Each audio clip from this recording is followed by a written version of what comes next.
아멘.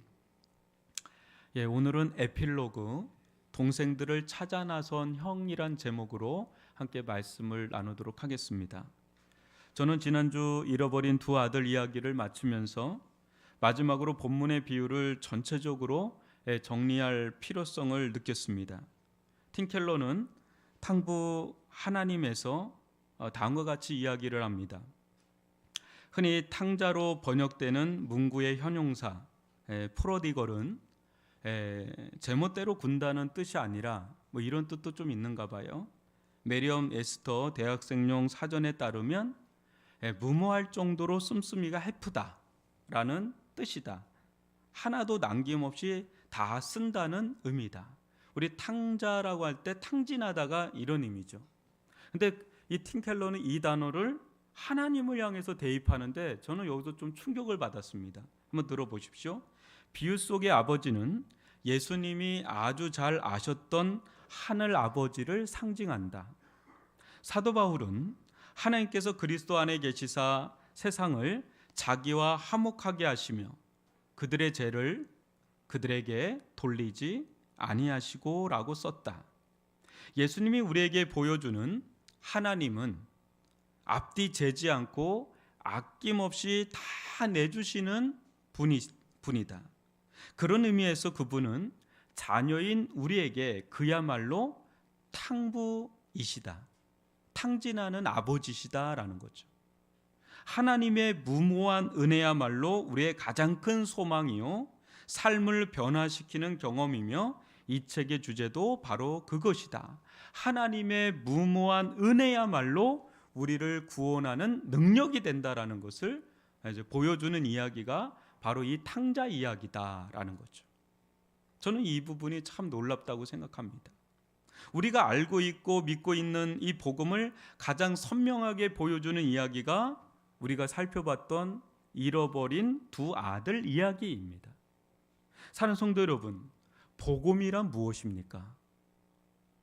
복음이란 또 복음적인 신앙이란 무엇입니까? 우리 대부분은 복음을 익히 알지요. 너무 많이 들었죠. 막 귀에 딱지가 붙도록 들었죠. 그러나 우리는 복음적인 신앙과 삶에서 멀 때가 있습니다. 성도 한 사람 한 사람이 모인 교회 공동체 또한 복음 공동체냐, 세속적인 공동체냐, 전통적인 율법적인 공동체냐 갈라진다는 거죠. 복음은 참된 신앙의 표지기도 하고 지표기도 하기 때문에 다시 한번 이 이야기 전체를 오늘 좀 살펴보면서 이 복음을 정립할 필요가 있습니다. 왜냐하면 이것이 생명의 길이고 또 구원의 길이기 때문에 우리는 복음에 대해서 다시 한번 담금질을 할 필요가 있다는 거죠. 자, 한번 생각해 봅시다. 우선 본문에 나오는 아버지 집은 어디일까요? 계속 아버지 집이 나오거든요. 아버지 집으로 돌아오라고, 아버지 집에 거하라고, 아버지 집이 계속해서 나오는데 여러분, 아버지 집은 어디일까요? 이는 어렵지 않습니다. 하나님 나라가 아버지 집이지만 좀 더 우리가 현실적으로 보면 아버지 집은 세리와 죄인들로 대변되는 둘째 아들이 거하는 집이죠. 또 정반대 성향을 가진 바리새인과 서기관들로 대변되는 첫째 아들도 거하는 집. 이 집은 과연 어떤 집이죠? 이 한 집에 둘째 아들도 있고 첫째 아들도 있고 이 두 아들이 정반대인 두 아들이 같이 공존하며 더불어 사는 곳. 어떤 것이죠? 1차적으로 말하면 이 아버지 집은 이스라엘입니다. 이스라엘. 근데 이상하죠? 이스라엘은 아버지 집인데 이 집에 사는 두 아들은 아버지와 전혀 닮아 있지 않습니다. 이 아버지는 하늘 아버지, 곧 하나님 아버지를 가리키죠. 그런데 전혀 아버지를 닮지 않은 두 아들을 우리는 지금까지 살펴봤죠. 예나 지금이나 이스라엘 어떻습니까? 지금도 이스라엘은 하나님이란 존재를 인정합니다, 여러분. 그러나 그 안에 사는 사람들은 매우 다양해요. 둘째 아들같이 하나님을 대놓고 떠나서 온갖 재란죄는 다 짓고 사는 사람들, 그 이스라엘 땅 안에 있을까요, 없을까요? 있죠. 둘째 아들 같은 이들 부지기수죠. 부지기수. 반면에 첫째 아들 같이 누구보다 하나님을 열심히 섬기며 그 뜻을 따라 철저히 따르는 유태인들이 있습니까? 없습니까? 랍비라고 해서 있지요. 지금도 엄격합니다. 엘리베이터 그거 누르지도 않습니다. 안식일 날. 여러분 엄청 엄격주의죠. 그러나 충격적인 일은 뭡니까? 둘 다 하나님을 떠난 탕자라고 이 이야기 속에서 나오죠. 첫째 아들도 둘째 아들도. 더 충격적인 일은 뭔지 아십니까? 첫째 아들이 둘째 아들은 집 안으로 들어왔거든요. 근데 첫째 아들은 어떻게 끝나죠? 미완성, 미생으로 끝나는데 뭐죠? 집 안으로 들어오지 않은 채 이야기가 마무리됩니다. 이게 더 충격적이죠. 이것이 이 이야기가 오늘을 사는 우리들에게 주는 의미가 뭘까? 오늘 이 부분을 한번 살펴보고자 합니다. 여러분 오늘날 아버지 집은 어디일까요? 이스라엘은 너무 멀고 오늘날 아버지 집은 어디일까요? 하나님 아버지는 어디나 계시지만 특별히 아버지 집이 있죠. 어디죠? 교회죠. 교회에 나오는 분들은 기본적으로 이스라엘 백성처럼 하나님을 인정하죠. 인정하니까 이렇게 예배 드리는 겁니다. 그죠? 그러나 교회에 나오는 분들이 다 똑같은 사람이다 생각하시면 오산입니다. 생각보다 아주 다양하죠. 우리 중에는 분명 교회에 나오긴 하지만 집으로 돌아오기 전 둘째 아들처럼 세상 사람들과 별반 다를 바 없이 사는 이들이 있습니다. 여기는 없을 수 있지만 있습니다.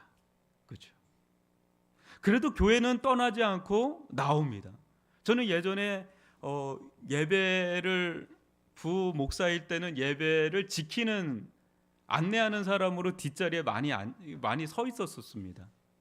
그러면 뒤에서 항상 그 자리에 그 시간에 오는데 항상 웹툰 봅니다. 얼굴도 기억할 정도로 365일 웹툰 봅니다. 그리고 어떤 사람은 게임합니다.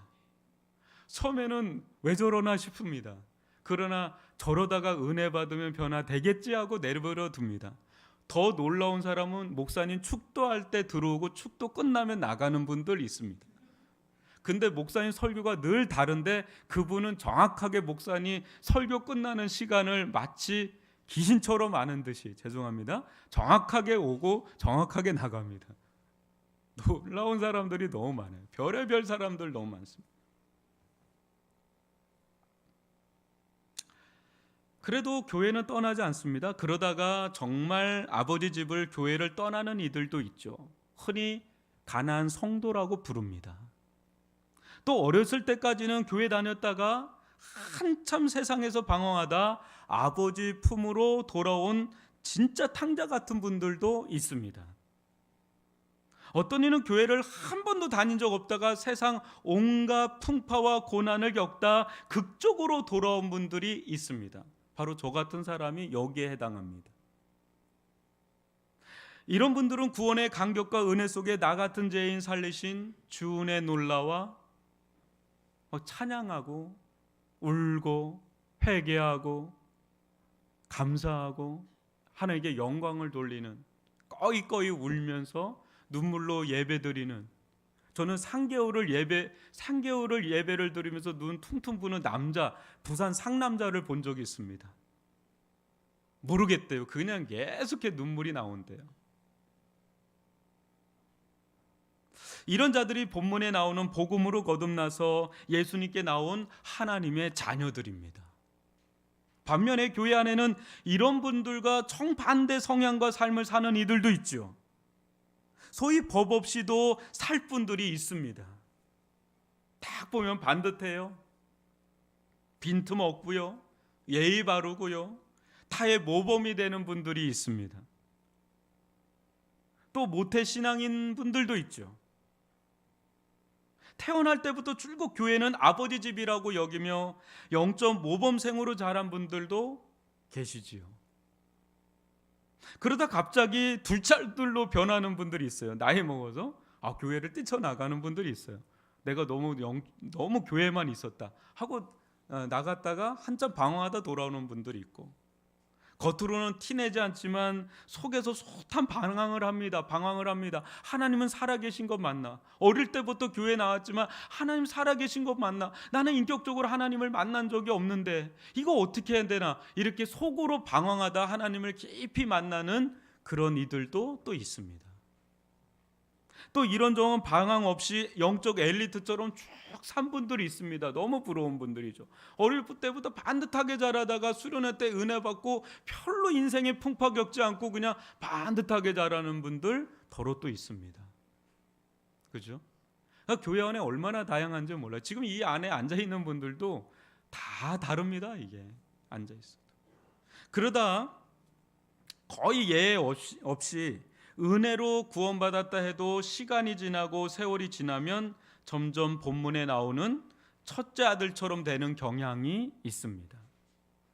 특히 이런 현상은 누구보다 교회에서 열심히 섬길 때 반드시 겪게 되는 진통이에요. 저는 이것을 알거든요. 처음에 은혜로 시작을 했는데 교회를 섬기다 보면 반드시 첫째 아들같이 변하는 그런 때가 옵니다. 대부분 성도들은 세상에서 주어진 일을 하면서 시간을 일주일 대부분 보내고 주일날 이렇게 예배드리러 오지요. 교회는 늘 소수의 사람들이 중심이 돼서 움직입니다. 어느 교회든 전 성도의 10에서 20% 정도가 교회 일을 담당한다고 하지요. 우리 교회도 비슷한 퍼센트일걸요. 10에서 아주 건강하면 20%가 나머지 80%를 감당합니다. 저는 제법 큰 교회에서 부목사로 사역을 했었는데 그것도 여러분 늘 일꾼이 부족해서 일꾼 부족해가지고 그걸로 시달립니다. 그러니까 교회가 큰 교회는 큰 교회대로 일꾼이 부족하고요. 작은 교회는 작은 교회대로 일꾼이 부족한 건 매 한 가지더라고요. 그러다 보니까 섬기는 사람이 늘 섬겨요. 여러분 섬기는 사람이 늘 섬깁니다. 그때 때로는 그 섬기는 분들도 사람인지라 지치고 힘들 때가 찾아옵니다. 반드시. 일도 일하는 사람이 일복 있는 사람 있잖아요. 일도 일하는 사람에게 더 주어진다고. 처음에는 하나 맡았는데 조금 지나서 이것도 해달라고 그러고 저것도 해달라고 그러고 2개, 3개 되는데 어느 순간에 이제 1개 이를 때가 옵니다. 근데 이렇게 그걸 내려놓자니 내려놓을 수가 없어요. 주변에 할 사람이 없으니까. 이게 어쩔 수 없이 꾸역꾸역 몇 개를 이제 짊어지고 하는데 점점 은혜 받는 자리보다는 섬기는 자리에 있게 됩니다.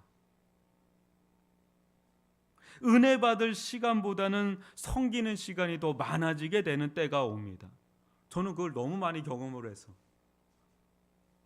아마 여러분들 중에서도 그런 경험을 한 분들이 있을 거예요. 이때 이제 은혜가 메말라 갑니다. 이제 마르다가 돼가기 시작하죠. 처음엔 마리아로 시작을 했는데 점점 마르다 영성이 돼가죠.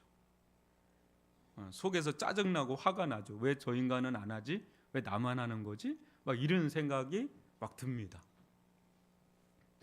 그런데 교회 내 존재감은 또 커져요. 왜? 섬기니까 존재감이 커지죠. 사람들이 인정해주고 저분 없으면 안 된다 그러고 그러면서 직분도 생기고 또 자리도 생기고 그렇게 오래 생활하다 보면 나도 모르게 처음 받은 그 은혜의 힘으로 하는 것이 아니라 또 다른 힘을 사용하기 시작하지요. 그때 나도 모르게 점점 첫째 아들로 변해갑니다. 안타까운 일들이 일어나는 거죠. 겉으로 볼 때는 다 똑같이 교회 다니는 것 같지만 교회 나오는 이들이 이렇게 다양합니다. 이러다 보니 의외로 이제 저희가 하나 되기가 어려운 게 막 세상적으로 사는 사람들은 그 사람들끼리 또 어울리고 교회에서 아주 열심히 있는 사람들은 또 그 사람들끼리 이제 어울리다 보니까 이게 좀 교회에서 하나 되기가 뭐 이렇게 쉬운 거는 아닙니다. 교회 안에는 거듭나지 않은 완전한 세속주의자도 있고 거듭은 났지만 세속적인 영향을 더 많이 받는 세속주의적인 사람이 있고 또 세속적이었다가 거듭나서 하나님의 은혜 아래에 있는 복음주의자가 있고 거듭나지 않은 종교주의자, 종교적으로 여기를 나오는 분들도 있고 또 거듭은 났지만 어느 순간 은혜를 잃어버린 율법주의자들 같은 그런 분들도 있고 아주 다양한 군상들이 이 안에 있단 말이죠. 싱클레어 퍼거슨은 두 아들을 이란성 쌍둥이로 봅니다. 여러분 무슨 말인가요? 이란성 쌍둥이. 겉은 좀 다른데 속은 뭐예요? 똑같다는 거죠. 이 두 아들은 하나님을 떠난 인간의 실존을 보여줍니다. 하나님을 떠난 인간들 가운데 어떤 자들은 둘째 아들처럼 정말 허랑방탕하게 재란죄는 다 짓고 다니는 사람들 있죠. 누가 봐도 죄인이구나. 저 사람은 누가 봐도 죄인이구나. 이런 사람들이 있습니다. 그런데 여러분, 그런 사람들만 둘째 아들 같은 마음을 품고 있나요? 우리는 전혀 둘째 아들 같은 마음이 없나요? 아니죠. 강도의 차이만 있을 뿐 우리들 안에도 속물 근성이 있습니다. 내 안에도 있습니다. 저 안에도 있습니다. 겉으로 티는 내지 않아도 보이지 않는 곳에서 또 마음속으로 누구보다 속물일 수 있는 게 바로 우리들이죠. 여러분, 예수님 당시에 누가 봐도 가장 경건하고 거룩한 그런 모델이 되는 그런 사람이 누구였습니까? 당연히 바리새인들과 서기관들이죠. 그런데 이 사람들을 향한 예수님의 진단을 보면 충격적이고 놀래요. 뭐냐면 한번 마태복음 23장 23절로 26절을 교독으로 읽어보겠습니다. 화 있을진저 외식하는 서기관들과 바리새인들이여, 너희가 박하와 해양과 근처에 11조는 들이되 율법에 더 중한 바 정의와 궁율과 믿음은 버렸도다. 그러나 이것도 행하고 저것도 버리지 말아야 할지니라. 맹인된 인도자여, 하루살이는 걸러내고 낙타는 삼키는 도다. 화 있을진저 외식하는 서기관들과 바리새인들이여, 장과 대접의 겉은 깨끗이 하되 그 안에는 탐욕과 방탕으로 가득하게 하는도다. 눈먼 바리새인이여, 너는 먼저 안을 깨끗이 하라. 그리하면 겉도 깨끗하리라. 이때 당시에 누구보다 깨끗한 사람, 거룩한 사람, 경건한 사람의 대명사라고 하는 바리새인들을 보고 예수님이 뭐라고 그러냐면, 너희들은 겉은 깨끗한 척하나 속은 온갖 탐욕과 방탕과 그런 것들로 가득 차 있는 속물이다라고 이야기를 하니까 얼마나 충격적입니까? 겉으로는 누구보다 교회 열심이고 온갖 봉사란 봉사 직분을 맡아 충성하는데, 집에 가서 사회에 나가서 이중적인 삶을 사는 경우가 비일비재했던 것이 한국교회의 아픈 자아상 중에 하나 아닙니까? 다는 아닌데 이런 모습들이 있었죠. 그때 세상 사람들은 둘째치고 가까이 있는 자들로부터 우리를 보고 뭐라고 욕을 합니까? 위선자다, 가식적이다, 이중적이다, 손가락질하지 않았습니까? 저는 이 부분에 대해서 다 동의하지 않지만 또 뼈아프게 들어야 될 대목들이 너무 많기 때문에 인정하지 않을 수가 없죠.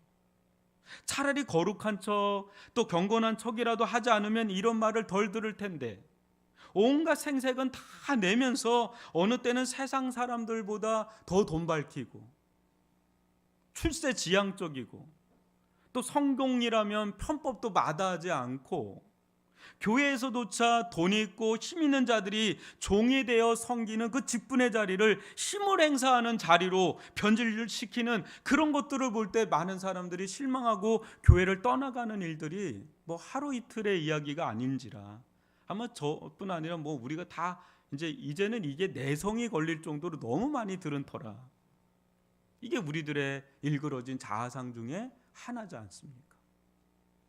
사랑하는 성도 여러분, 여러분들, 우리는 과연 어느 길에 서 있는 자들인지 한번 자가 진단을 하면 좋을 것 같아요. 나는 어느 길에 서 있나? 둘째 아들, 첫째 아들, 또 이 아버지, 나는 어느 길에 서 있나? 우리 공동체는 어느 길로 가는 공동체일까? 우리가 자가 진단할 필요가 있다는 거죠. 교회는 잘 다니지만 집 떠난 둘째 아들처럼 허랑방탕하게 종교적 타성에 젖어서 나오는 이 세속주의자와 같은 길을 가고 있는 건 아닌가? 그냥 겉만 그냥 썬데이 크리스찬이라고 그러죠. 겉만 그냥 교회 나오고 덜렁덜렁 나오는 그런 세속주의자는 아닌가? 한번 살펴볼 필요가 있고, 아니 세상 사람들처럼 살지는 않지만 교회야 나 말고도 누군가 교회는 누군가 섬기겠지 하고 무관심으로 이렇게 바라보는 무관심주의자들은 아닌지, 아닌 복음의 은혜, 구원의 간격에 겨워서 기쁨과 즐거움 가운데 하나님 아버지를 겸손히 섬기는 복음주의자인지, 나는 과연 어떤 자인지, 아님 아버지 집을 열심히 섬기긴 하지만 어느 순간 기쁨도 잃어버리고 은혜도 잃어버리고 짜증과 분노 속에 그냥 섬기는 율법주의적인 길을 가는 것은 아닌지, 우리는 과연 어느 길에 서 있는지를 한번 살펴볼 필요가 있다는 거죠. 누가복음 15장 1절로 3절을 다시 한번 여러분 교독하면서 보시면 좋겠습니다. 모든 세리와 죄인들이 말씀을 들으러 가까이 나오니 바리새인과 서기관들이 수군거려 이르되 이 사람이 죄인을 영접하고 음식을 같이 먹는다 하더라. 예수께서 그들에게 이 비유로 이르시되, 여러분 교회는 어떤 곳이어야 됩니까? 교회는 세상에 온갖 죄인들이 다 와야 되는 곳이 교회입니다. 어떤 죄인이라도 어떤 죄를 졌더라도 하나님 말씀을 듣고자 하는 사람이라면 어느 누구나 환대하고 받아주는 곳이 교회여야 할 줄 믿습니다. 그게 교회입니다. 여러분, 교회에서 나보다 덜한 죄인 아무도 없습니다. 나보다 더 심각한 죄인 아무도 없습니다. 우리는 하나님 앞에서 절대적 죄인들입니다. 나보다 좀 나은 사람, 나보다 못한 사람 없어요. 다 우리는 하나님 앞에서 절대적인 죄인입니다. 그런데 하나님 아버지는 사랑의 해픈 아버지라, 사랑을 탕진하는 아버지신지라 이런 우리들을 기다리시고 또 품어주시고 인내하시고 돌아오기까지 애써주시는 그런 사랑의 하나님, 용서의 아버지가 되신다는 것, 그것이 우리에게 소망이 되는 줄 믿습니다. 하나님 앞에 사랑받을 자격 없어요. 하나님 앞에 우리는 어떤 자격이 있는 자들이 아닌데 그분의 그냥 탕진하는 사랑으로, 그냥 해픈 그 사랑으로 우리는 이렇게 주님 품에 돌아오게 되었다는 것, 이게 우리에게 소망이 되는 거죠. 여러분, 하나님은 심지어 자기 잘난 맛에 사는 율법주의자들, 바리새인들과 서기관들조차 어떻게 합니까? 그들을 타이르시고 품어주시고 돌아오시기를 원하셔서 끊임없이 바리새인과 서기관들에게 말씀을 전하시죠. 세리와 창기들에게도 말씀을 전하시고, 그게 아버지의 마음입니다. 아버지 집은 하나님께 돌아온 구원의 은혜에 감격하는 죄인들, 또 그 어떤 죄인도 품어주시는 아버지의 마음에 젖은 자들로 가득해야 되는 곳이 이 교회라는 곳이죠. 그때 죄인들은 눈치 보지 않고 마음 놓고 아버지 하나님 앞에 돌아오고, 자기 잘난 맛에 사는 자들도 자신이 얼마나 교만한 자인지를 깨닫고 겸손하게 회개하며 돌아오는 천국 공동체, 아버지 공동체. 여러분, 지금 미국의 에즈버리 대학에서 부흥운동이 일어나고 있어요. 거기에 소수의 학생들이 예배를 끝나고 기도를 하는데 거기에 성령께서 강력하게 기름 부어주셔서 지금 거기가 3주째 24시간 예배를 드리는데, 전국에서 가고 전 세계에서 거기 날아가서 지금 예배를 드리고 있는데 미국 전역으로 지금 그 부흥의 물결이 흘러가고 있어요. 여러분 유튜브로 한번 에즈베리 부흥하면 나옵니다. 저도 그걸 보고 너무 전율을 하고 있어요. 지금 너무 놀라워요. 거기를 가면 아무도 유명한 설교자가 없어요. 유명한 밴드도 없어요. 어떤 것도 없는데 너무 자유롭게 사람들이 자기의 죄를 회개하고 거기서 자유롭게 또 평안하게, 그렇지만 무질서한 게 아니라 질서 있게 거기서 회개가 터지는데 거기서 하나님의 임재를 경험하는 그런 놀라운 일들이 지금 24시간 유튜브로 방송되고 있어요. 팍스라든지 유명 그 방송사는 거절하고, 유명 찬양 밴드 거절하고, 유명 목사 거절하고, 평범한 사람들이란데 거기서 폭발적인 지금 성령의 기름 부으심의 역사가 공교롭게도 일어나고 있습니다. 한번 보십시오. 아버지 집은 그런 집이에요. 그 앞에 완전히 무장 해제돼서 아버지는 다 받아주니까 거기서 통회하고 자복하고 회개하는, 살아나는 일들이 막 일어나고 있다는 거예요. 여러분, 이런 모습을 가장 잘 보여주는 분이 바로 예수 그리스도이시죠. 지난주에도 말씀드렸다시피 어떻게 이 아버지 품에서 서로 다른 두 아들이 나올 수 있는지 저는 의문이었거든요. 여러분, 우리 자녀들이 잘못하면 부모가 잘못 키워서 저렇게 됐지 이렇게 생각할 때가 많잖아요. 근데 이 아버지 너무 좋은 아버지 같은데 어떻게 이 두 아들이 나올 수 있나? 저는 너무 이 부분이 의구심이 들었는데 이 두 아들을 보면서 창조의 아버지를 떠난 인간들의 실존을 보여주는구나.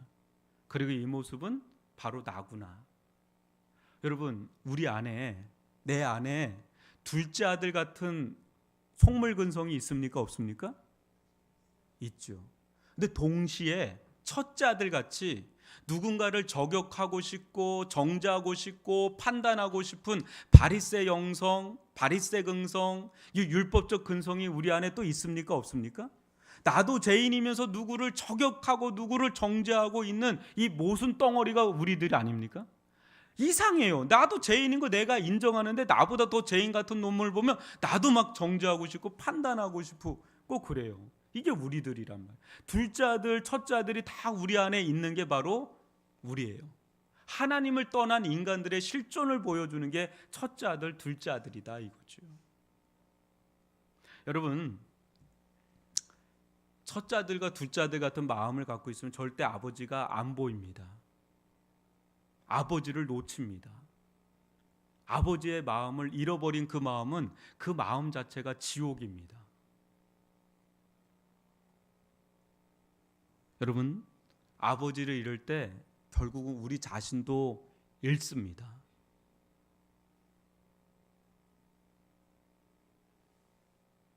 그러나 이 두 아들과 다른 한 아들이 세상에 오셨으니 바로 우리가 믿는 예수 그리스도이십니다. 예수는 둘째 아들처럼 세상적이지 않잖아요. 그죠? 그런데 동시에 첫째 아들처럼 누군가를 저격하거나 판단하거나 정죄하지를 않습니다. 예수님은 참 신기해요. 세상 욕바지로 살던 수많은 세리들, 또 죄인들, 심지어 창녀들과 거리낌 없이 어울립니다. 대단한 거 아닙니까? 그런데 그들과 동화되거나 그들에게 물들지는 않아요. 오히려 그들을 인내하시고 품어주시고 기다리시다가 그들이 돌아오면 누구보다 기뻐하시는 분이 우리가 믿는 예수 그리스도시라는 거죠. 예수님 마음은 하나님 마음, 아버지 마음으로 가득했기 때문에 이것이 가능했던 것이죠. 완전한 사랑과 완전한 거룩이 공존하는 분, 그분이 바로 예수 그리스도시다라는 거죠. 우리가 닮아가고 따라가야 할 모델은 무엇일까요? 여러분, 돌아온 둘째 아들의 마음으로 첫째 아들 같이 열심히 하나님을 섬기는 삶에 있어요. 여러분, 이 삶을 저는 겸손한 열정, 기쁨의 열정이라고 부르고 싶습니다. 이를 가장 잘 보여주는 분이 예수 그리스도시죠. 예수님은 왕이지만 종이 되어 섬기셨습니다. 그렇지만 당당함과 기쁨을 잃지 않았죠. 여러분, 복음적인 삶이란, 복음적인 신앙이란 과연 무엇일까요? 둘째 아들같이 하나님 앞에 돌아온 겸비된 마음을 품고 아버지와 같은 깊고 넓은 사랑으로 품어주는 거죠. 동시에 예수님처럼 겸손한 열정과 기쁨의 열정을 가지고 사는 거죠. 아버지 하나님의 그 너른 품에 있는 풍성함을 누리는 그 삶, 그게 복음적인 삶이고 복음의 길인 줄 믿습니다. 팀켈러는 이야기합니다. 복음을 온전히 이해하지 못했다면 다시 교만, 정죄, 염려, 정서불안, 기쁨 없음, 분노 등에 쉽게 지배당하게 될 것이다.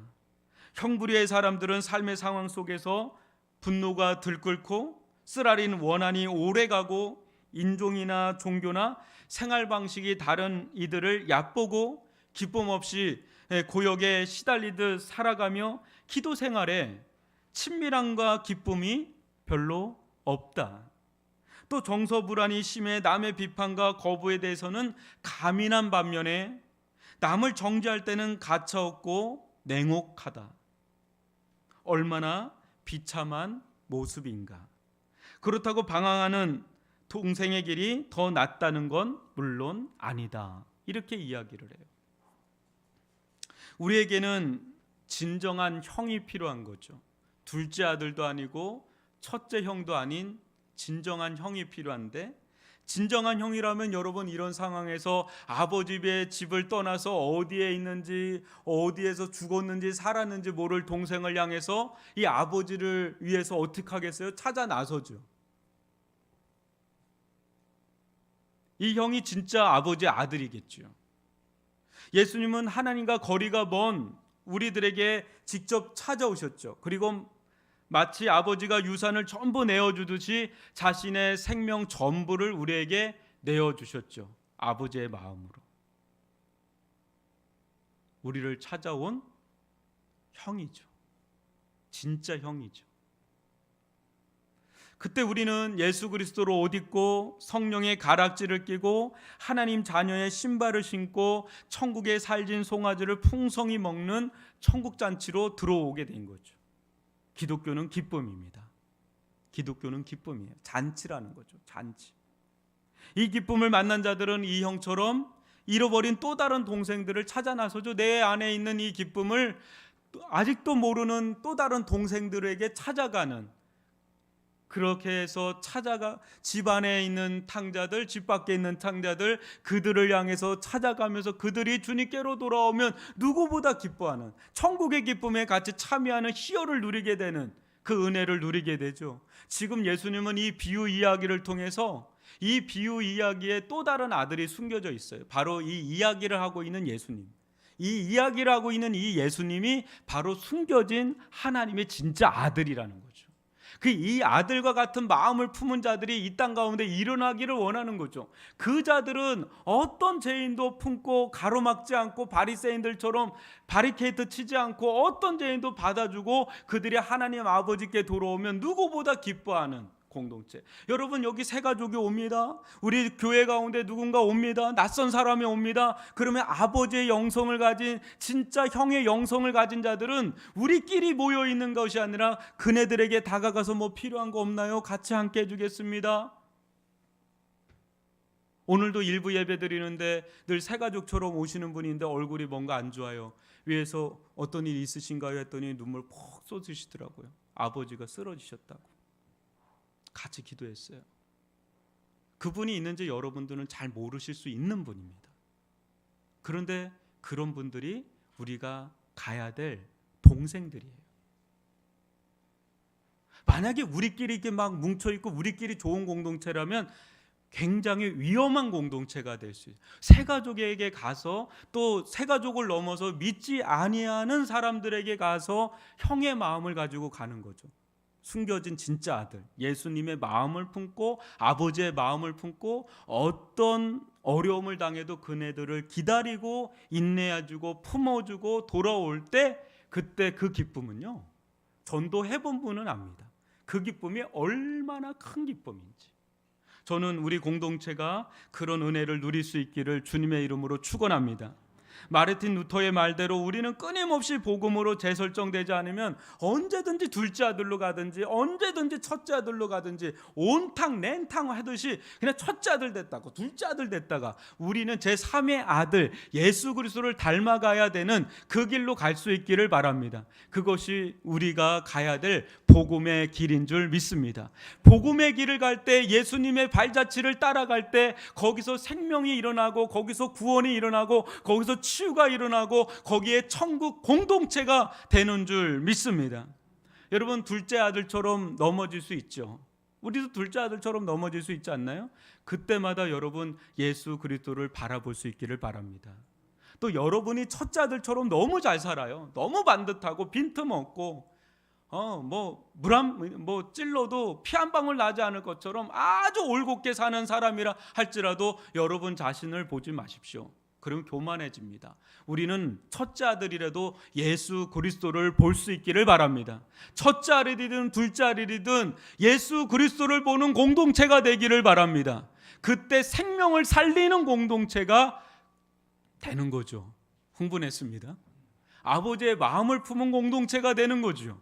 그것이 세상의 소망이 되고 세상의 대안이 되는 복음적인 대안 공동체, 그런 공동체로 우리 위례중앙교회가 우뚝 설 수 있기를 주님의 이름으로 축복합니다. 기도하겠습니다.